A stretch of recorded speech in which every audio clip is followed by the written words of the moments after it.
Kwa hiyo yule mama kwa roho yake ilivyokuwa mbaya, hata kwa mwanae, kwa kitendo alichofanyiwa na alichomfanyia mtoto, yuko radhi kumlisha hata yule mtoto.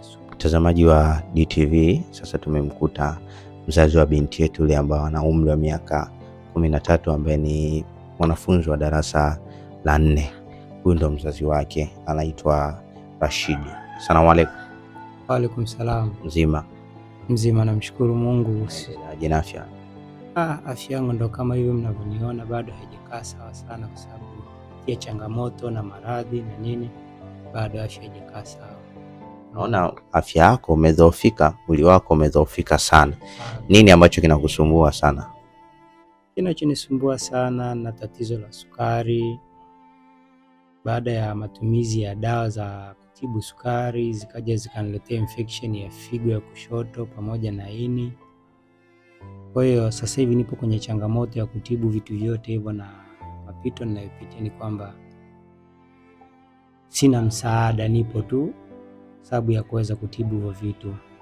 Nahitaji msaada kwa ajili ya kupata matibabu, na bado na maisha magumu sana. Ulikuwa na mke? Na mke, ulikuwa naishi na mke? Ulikuwa naishi na watoto wako ambao walikuwa ni watoto wa 3 wanne? Wanne, ambao alikuwa ni mdogo mmoja. Nakumbuka kipindi cha nyuma ilikuja kukuoji. Ilikuwaje situation wewe mpaka kuachana na mke wako mpaka kuanza kuishi maisha yako peke yako mwenyewe? Bwana, mimi ni seme tu labda ilichotokea, mimi mwanamke sikumfukuza wala sikugombana naye. Yule mwanamke aliamua tu mwenyewe. Ilitokea tu ghafla akaanza kudai talaka, mimi nikiwa kitandani naumwa hali mbaya. Sikuweza kumjibu chochote kwa sababu naumwa. Lakini ilifikia hatua baada ya miezi 2-3 mbele, akawa anaongea maneno ya kashifa sana. Fanya mpango uondoke tu, huna msaada kwangu mimi, umekuwa ni mzigo. Mimi nikahangaike, niliishi familia, nikuangalie na wewe, kwa hiyo umekuwa ni mzigo kwangu tu, huna msaada wowote. Mimi ipo siku nitaondoka tu, niende nikapange, nianze maisha yangu. Sasa yote na yote aliyokuwa anaongea nilikuwa nashindwa kumjibu kwa sababu sina uwezo wa chochote, niko kitandani. Nakumbuka ilikuwa tarehe 22 ya mwezi wa 9, 2023, ilikuwa ni siku ya Jumamosi. Mimi nilikuwa nimezidiwa, hali ilikuwa sio nzuri. Wakanitandikia godoro nje hapo kwenye upepo, akaniambia njoo upumzike huko. Wakati nimelala pale nje, aliita watoto yule mwanamke na kuanza kufungua kitanda ndani, kupanga vyombo, kusanya nguo. Yule mwanamke alichukua kila kitu cha ndani na akaondoka na watoto. Akakuacha bado mgonjwa? Mimi akaniacha pale mgonjwa. Aliniachia tu nguo zangu na kigodoro kile alichoniachia, na shuka hii ndo aloniachia. Hata ya kujifunika hajaniachia. Hakuna hata bakuli ya kusema kunywea maji wala ndoo ya kuogea, vyote alibeba.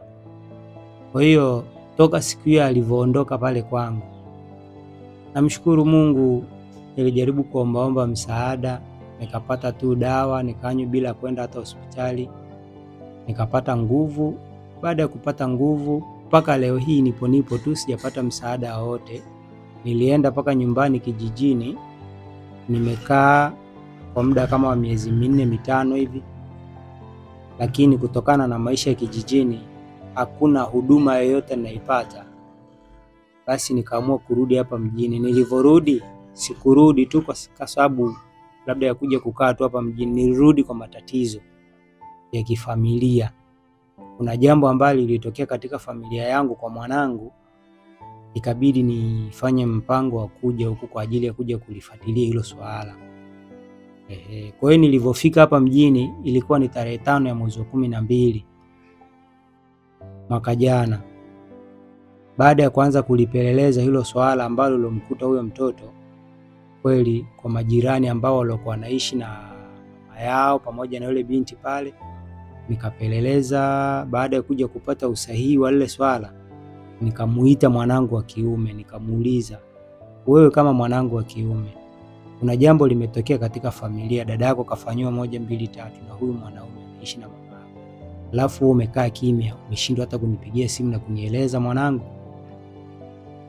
Yule mtoto kiukweli aliinama tu chini, hakuweza kuniambia chochote kutokana na tayari mama yake ameshamlisha sumu. Hata yule mtoto mimi mpaka leo hii hapendi hata kuniona, na ametamka maneno mabaya sana kwa watu kuniambia mimi kwamba hapendi kuniona, anatamani hata nigongo na gari tu nife. Mtoto hataki hata kuja kuniona, na karibu miezi 5 hapa sasa hivi, lakini alishaikuja mara 2 tena kwa kumlazimisha kumuita. Hakuja kumuita yeye mtoto wa kike, ndo akanielezea sasa kwamba baba, mimi nilibakwa na baba wa kufikia ambaye anaishi na mama.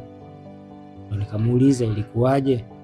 Yule mtoto, ilikuwa ni siku ya Jumamosi, yule bwana huwa haendi kazini, nasikia anajishughulisha na madaladala ya huko mtaani, anakwenda Gongo la Mboto.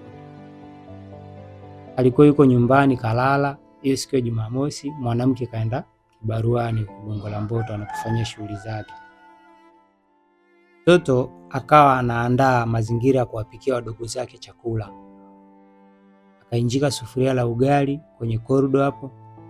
Sasa sufuria limechemka, aingie ndani akachote unga ili aje awapikie wadogo zake. Alivyoingia ndani, yule mwanaume ndo akamshika mkono yule binti, akamziba na kitenge huku mdomoni asipige kelele, akamfunika na shuka, akamvua nguo, akamtupa kitandani, akambaka.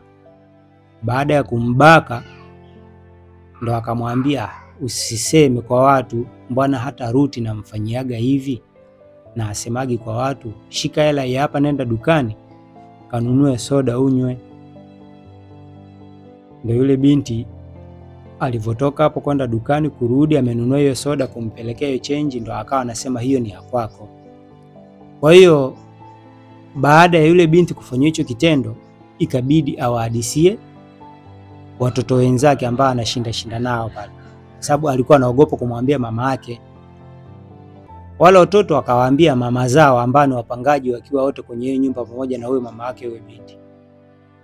Mama yake huyo binti alivorudi jioni, ndo akamwambia, bwana mama Kudu, kuna kitendo amefanywa mwanao na huyo mwanaume unaoishi naye. Kitendo alichofanywa yule bwana akambaka huyu mwanao. Ambaka wakachukua simu, sijajua walitumia simu ya nani, wakampigia, wakaweka loudspeaker wakiwa wapangaji wote pamoja na yeye mwenyewe. Akapigiwa huyo mwanaume, bwana kuna kitendo umekifanya huku 1 2 3, ni kweli? Yule bwana akakiri na akathibitisha, akasema ni kweli nimefanya hivyo na mimi ndo nimeondoka, sirudi tena. Urudi tena Basi akakaa kama baada ya wiki moja, yule mwanaume alirudi na wakaendelea na maisha. Yule mwanamke alimpokea, wakaendelea na maisha. Sasa hilo swala mimi baada ya kulifikisha serikali ya mtaa, kuwaeleza, baada ya kueleza sikupata msaada wote. Lakini baada ya hapo yule mwanamke alimtorosha yule mwanaume, na yeye mwanamke akatoroka akaenda kwao Tanga. Na aliondoka na watoto wangu wale 2 wadogo, lakini akaenda kumwacha yule wa pili kutoka mwisho huko Tanga, akarudi na huyu mmoja. Nikaa kama baada ya mwezi mmoja. Na wakati huo yule binti aliyobakwa kafukuzwa na mama yake nyumbani kwake. Anakaa kwa dada mmoja anaitwa mama mchungaji, kwa maandishi ya serikali, bana kana huyo binti mpaka ili swala litakapokaa sawa.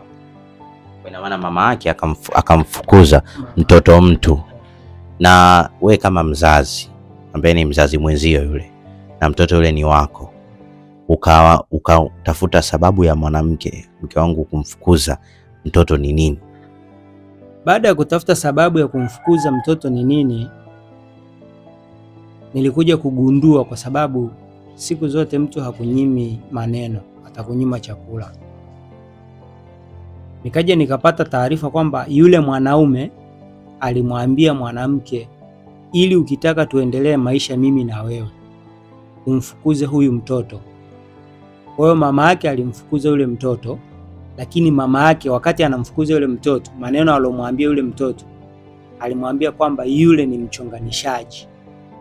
Yaani kwamba binti baada ya kufanyiwa kile kitendo alivyowaambia wale majirani kwamba yule binti ni mchonganishaji, ni muuaji. Kwa ina maana kwa kitendo alichofanyiwa mama mtu karidhia. Hata mimi mwenyewe tu mzazi mwenzake hakunishirikisha kuniambia swala kama hilo, na huyo mwanaume bado karudi akaendelea na maisha naye. Kwa hiyo ina maana hata huyo mtoto alichofanyiwa mama kama mama aliridhia. Haya bwana, baada sasa ya mtoto wako kufukuzwa pale, wewe kama mzazi na kuchukuliwa akaenda kwenda kwa mama mchungaji kwa maandishi, si ndio? Wewe uliamua nini na mke wako? Maana najua mmeachana. Wewe kama mzazi mwenzio uliamua, ulichukua hatua gani kutokana na kitendo ambacho afanywa mtoto wako, lakini pia mtoto wako akachukuliwa akaenda kuishi sehemu nyingine? Wewe uliamua nini tena na mke nani, yani mtalaka wako? Kuamua nilishikiamua mimi ni baada ya kwenda serikali ya mtaa. Niliitiwa watu wa dawati la jamii, watu wa jinsia, walikuja na wakamhoji huyo binti, akatoa maelezo vizuri tu, na mimi mwenyewe nikatoa maelezo mwanzo mpaka mwisho. Lakini kutokana na hali nilokuwa nayo sikuweza kuifuatilia hii kesi. Manake mimi mwenyewe hapa nilipo hata kutembea kwangu kwenyewe ni shida. Mwili bado hauna nguvu. Lakini mpaka sasa hivi huyo mwanaume ninasikia au napata taarifa kwamba napata tetesi kwamba karudi, yupo anaendelea na maisha naye.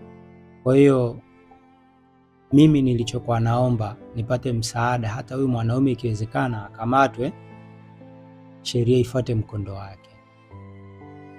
Ndio nilichokuwa nakiomba. Situation ambayo unamwona mke wako na yule ni mtoto wake kabisa wa kumzaa, amemweka tumboni miezi 9, amemnyonyesha. Kwa situation ambayo unaiona inavyoendea, umemjengea picha gani mke wako? Kwa jinsi ninavyoona ni kwamba yule mtoto kwa sasa hivi huyo mama yake hawezi kuendelea kuishi naye. Sababu paka hapa nilipo tu ameshanipigia simu na kunieleza vitu vya ajabu ajabu kwamba mwanao asikii, mwanao sijui hatulii nyumbani. Mimi nampeleka kwa bibi yake, nikamkabidhi kwa bibi yake. Sasa huko kwa bibi yake kwenyewe hakuna mawasiliano. Ni watu ambao tayari kila mtu yani walishajitenga, kila mtu na maisha yake. Sasa leo hii useme mtoto kakushinda ndo mpeleke huko kwa bibi yake, ni kitu ambacho hakiwezekani. Kwa hiyo yule mwanamke, mimi ninachokiona, wale watoto inawezekana ikawa hawataki. Sababu mpaka imefikia hatua hata serikali yenyewe ilitamka ikasema mtoto huyo hapa tunakupa, lakini lolote litakalomkuta utawajibika. Kwa hiyo yule mama kwa roho yake ilivyokuwa mbaya, hata kwa mwanae kwa kitendo alichofanyiwa na alichomfanyia mtoto, yuko radhi kumlisha hata yule mtoto sumu. Kwa hiyo mimi nilikuwa naomba msaada. Kama ningekuwa na makazi hata chumba kimoja tu, mimi ningewachukua watoto wangu, ningekaa nao, ningeishi nao. Watoto hapo walipo maisha yao ni magumu sana. Ukicha asubuhi mamao ameondoka, hakuna hata ile hela ya kula anaoachia hata 200. Katoto ka miaka 4 kanakuja kuniambia baba, mama hajaniachia 200 ya sambusa. Kila siku mimi niko kitandani. Kwa mimi nimekuwa niombaomba, ninapofikia jioni nipate angalau hata shilingi 500 ilale mfukoni. Najua kabisa mwanangu kesho asubuhi lazima atakuja kuniomba hela ya sambusa. Kwa hiyo ndo maisha nilofikia jamani. Sina msaada wote, naombeni msaada. Watoto wangu wana maisha magumu sana. Hapa alipo shule yenyewe tu hajaenda karibu ana mwezi mzima. Kisa tu ni viatu, mama yake anashindwa kumnunulia hata yale maviatu ya shilingi 3000 tu, yale maeboebo aende shule. Kwa hiyo mtoto anahitaji mahitaji mengi na yuko darasa gumu sana, darasa la 4. Haya bwana, mimi nimekusikia na nimekuelewa kikubwa zaidi. Kikubwa haswa tutajaribu kuangalia situation ambayo inaweza tukaweza kukusupporti. Cha kwanza tukusupporti kama upate mazingira ambayo itakuwa ni mazuri, lakini pia brother Rashid, kutokana na hiyo hali yako, unajua sasa hivi binadamu wanaweza kukusaidia, kuna wakati na wanafika wana stop kukusaidia. Ni kitu gani ambacho unaweza kukifanya? Kutembea kwako ni shida, wewe ni mtu wa kulala tu. Je, kama mtu akipata, ni kitu gani ambacho unaweza kukifanya wewe ukasema bwana hiki mimi kidogo naweza nikajaribu? Najua fani yako liko ni ujenzi na carpenter, si ndio? Ni kitu gani ambacho unaweza kukifanya haswa? Kwa kitu ambacho naweza nikakifanya, mimi naweza nikasema kama kuna biashara yoyote ambaye ya kukaa sehemu moja na uwezo wa kuisimamia kuifanya, ambayo haina movement zile nyingi sana na ambayo haitumii nguvu sana na uwezo wa kufanya, sio kwamba labda nimelala tu ndo nimelala moja kwa moja, hapana. Mimi kama binadamu ikiwa nijitahidi angalau hata kujituma, japo nina afya mgogoro, lakini kwa biashara kama biashara yoyote kitakayokuepo na uwezo wa kuifanya, lakini sio na movement nyingi sana. Una shida mtazamaji wa DTV, nadhani mmemsikia brother Rashid hapo ameongea. Cha kwanza alichosema hapo, cha kwanza asaidie, kwa sababu ana watoto wanne na watoto wote wanne, lakini mama mtu ndo yule mtafutaji, lakini mama mtu mtafutaji mwenyewe ndo huyo ambaye ajali watoto. Imetokea situation ya mtoto wake wa kike kubaka na mwanaume ambaye yuko naye anaishi naye, akumsikiliza, lakini alimsikiliza mwanaume ambaye alikuwa anaishi naye akarudiana naye hivyo hivyo. Kwa hiyo inaonesha hapa kabisa malezi watoto hakuna mtu ambaye anaweza kuyaleza, lakini baba yao ndo huyu. Maisha yake ya shida ni mwenye tuo. Na hapa umepanga umefanyaje? Hapa nimepewa tu hifadhi. Ninapoishi hapa ni kwa rafiki yangu, sababu yeye mwenyewe amekumbuka fadhila kipindi cha afya yangu ikiwa nzima. Tuliishi vizuri, nilimsaidia mambo mengi. Kwa hiyo baada ya mimi kupata hii hali hii, wakati natoka kijijini na kuja hapa, nilimpigia kabisa simu, bana mimi sina pa kukaa, naomba nije nifikie hapo kwako kwa muda nitakaokaa, sijajua nitakaa muda gani, sababu kuna jambo ambalo linanileta huko. Akaniambia wewe njoo, lakini maisha yangu unayajua, sababu mimi mwenyewe sina kazi zangu ni mpaka itokee tu nimeitwa labda kama kibarua saidia fundi ndio tuweze kula. Kwa hiyo hata hivi naishi kwa rafiki yangu, lakini changamoto kubwa ni riziki. Riziki iko ngumu sana. Kwa hiyo tokana na hali yangu, sababu inapofikia hatua hata riziki yenyewe inapokuwa ngumu, napata wakati mgumu sana. Ukweli hata nikisimama tu kutaka kutembea, najisikia kama kizunguzungu, alafu nakuwa nadondoka kama mtu mwenye kifafa. Hiyo yote ni kwa sababu ya nini? Njaa.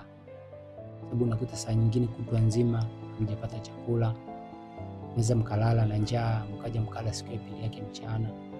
Usiku kama akabahatika hata kupata hela ya mboga, kupata hela ya unga, unaweza mkala mlo mmoja kwa siku.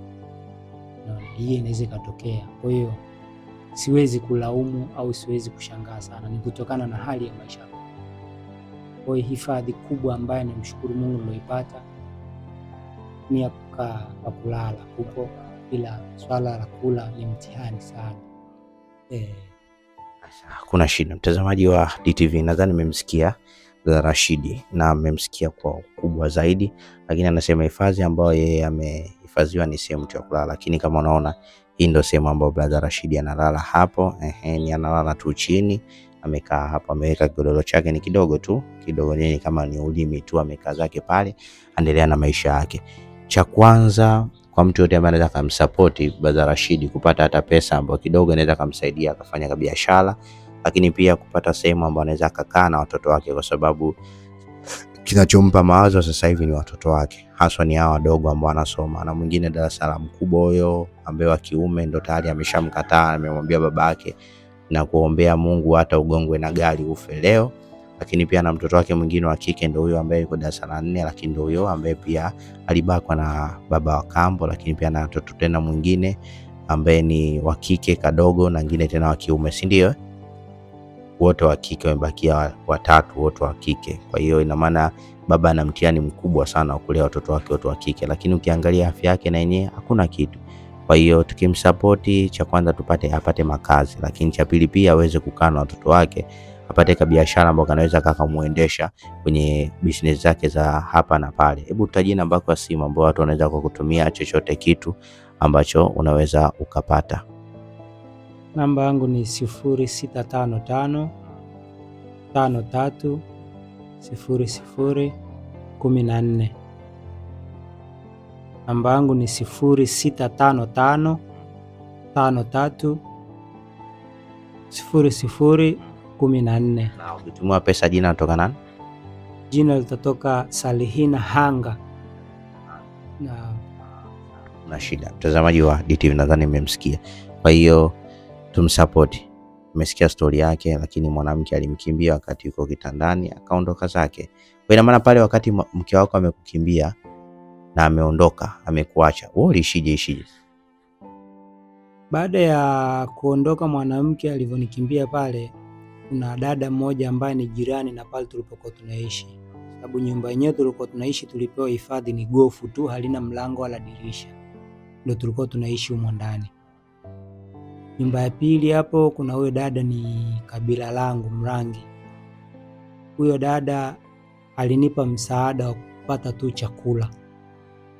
Kwa hiyo chakula alikuwa wakipika ananiletea mle ndani nakula, lakini mimi ndo nikawa nipo tu humo ndani peke yangu. Kwa hiyo nilipata msaada kama msaada tu wa chakula, lakini ilifikia hatua yule dada kutokana na shughuli zake alivyoanza kwenda kwenye shughuli zake, kwa hiyo hata ile huduma ya chakula kwa mtoto ambao alikuwa anabaki pale nyumbani akawa hana mazingatio kama alivyokuwa nayo mama yake alivyokuwa nayo. Unaweza kukuta naye chakula analeta labda kwa siku mara moja. Sasa kutokana na maradhi nilokuwa nayo yalikuwa yananipa changamoto sana, kinachoniumiza ni mimi mpaka sasa hivi ni njaa. Njaa ndio inanitesa sana. Yani nikishikwa na njaa, yani njaa ikiniuma ile sawa mimi hata kunyanyuka tu kupiga hatua moja siwezi. Kwa hiyo njaa ni kikwazo kikubwa kwangu mimi. Kuna shida. Basi nawe kupitia DTV jamani, tumsupport. Namba yake ya simu iko hapo chini, tumsupport. Ni wewe ambaye unakula milo mitatu, kuna watu ambao wanakosa mlo hata mmoja. Ukipata 1000, 2000, 3000, 4000, 5000, msupport Ugetu Rashidi, mradi tu aweze kupata chakula, aweze kula. Lakini pia na watoto 4 ambao pia na wenyewe pia wanashinda na njaa. Watoto wao nimeuliza hapa tangia asubuhi umekula nini? Sasa mimi sijala kitu chochote.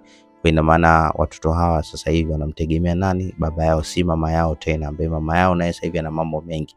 Kwa hiyo tuendelee kumsupport ndugu yetu Rashid. Ukiwa na chochote pesa unaweza kumtumia kupitia namba ya simu inapita hapo chini, na kupitia DTV. Until next time.